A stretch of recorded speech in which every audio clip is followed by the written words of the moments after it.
Ooh, that sounds pretty epic. This is Love Bites with Paranoia. Thank you, Undead Ninja, for the request.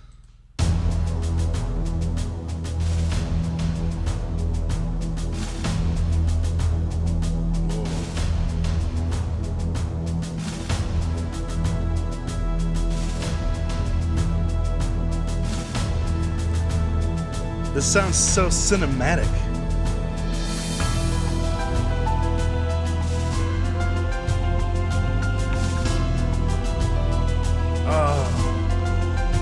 Those chord changes are so good. Wait a minute. I love it when Miyako introduces piano into the songs. It makes the intro so epic right here. And then were those some strings that just came in?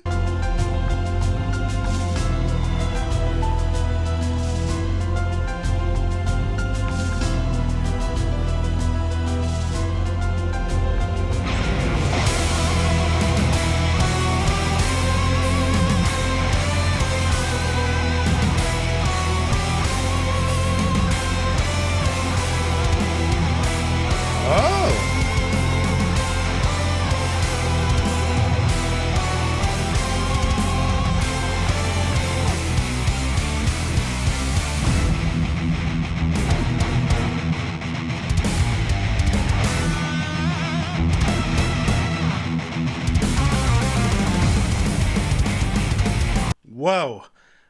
This intro is so sick. Okay, so Asami or Mao would be credited for the piano in this. Okay. Not a Miyako song? Miyako's not in this song?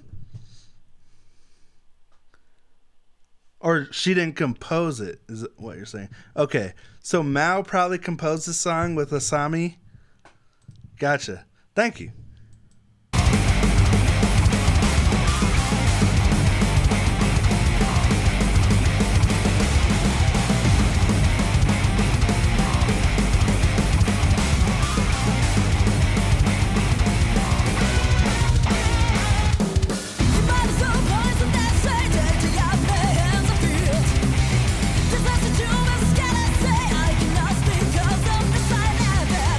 That's pretty cool. Okay, when those vocals come in.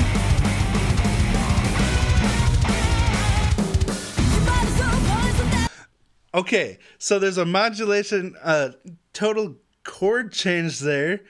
This reminds me of what Marty Friedman was just talking about with Rick Beato, about how when a new instrument comes in this case Asami's voice, and you have that chord change right there, that mod, it makes it's so much more impactful when the voice starts. Like, it just creates this new sound for the song.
Okay, gotta tie this back to Marty Friedman again. That chord progression in that part looks like constant rising, going back a little bit, but it's such a classical feeling.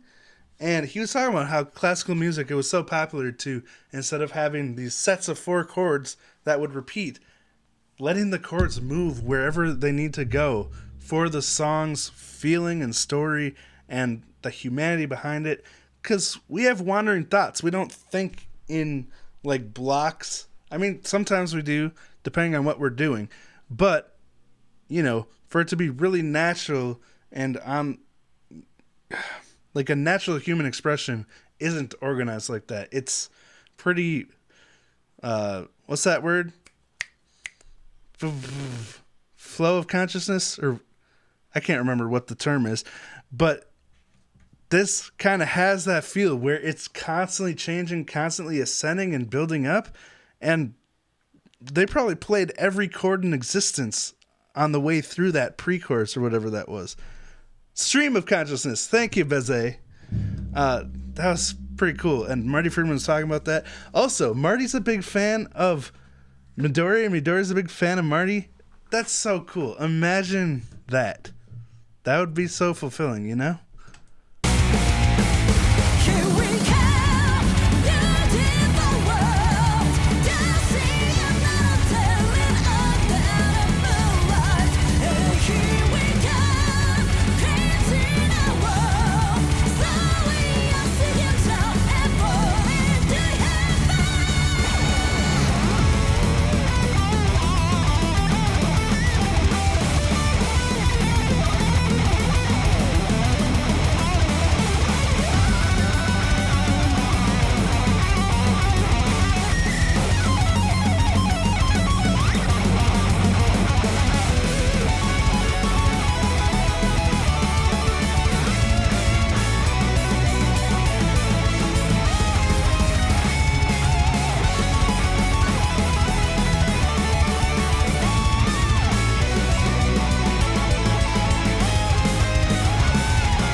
Wow.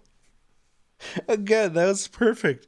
Like the instrumental sections they write, it's not just sitting on top of a 4-chord repetition that was for the verse or whatever. It's a literal journey and experience. That's phenomenal. And, you know, Marty seems like one of those guys. I see he's a fan of Memorial Clover Z. He seems like one of those guys who can really appreciate, like, you know, anything. Like, he even mentioned that in Rick Beato when he was talking about classic rock, blues rock, stuff like that. He's like, it's all good.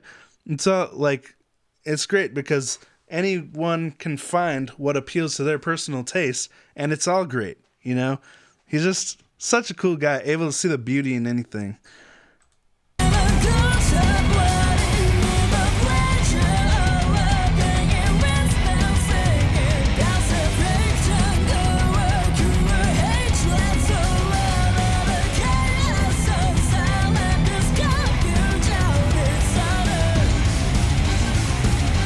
Ooh.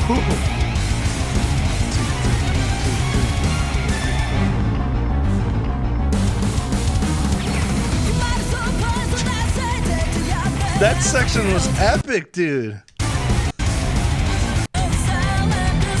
This next section almost sounds Nightwishy to me.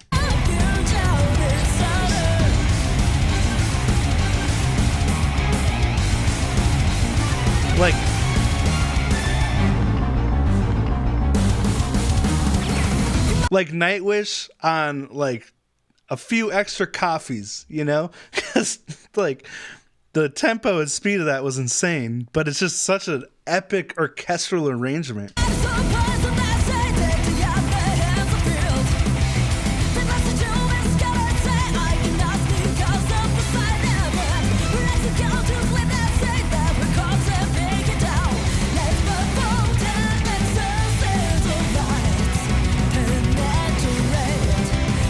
Ooh, love those arpeggios.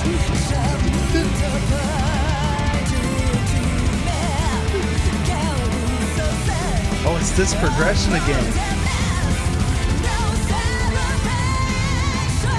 Dude, listen to that French horn or whatever it is in the left ear during these last few chords. The notes it's playing feel a bit dissonant, but it's giving it such a cool tension of rising to that root note that's going to feel like home when they get to it. But it's just, you know, it's teasing you, but it's not quite getting there. Listen.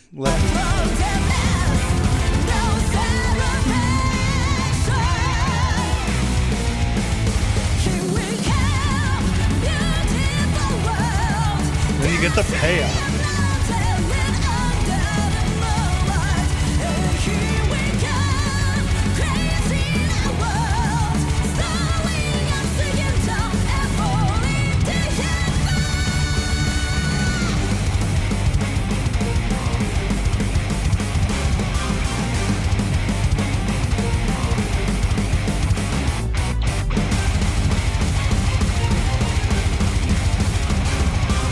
crap, Harina.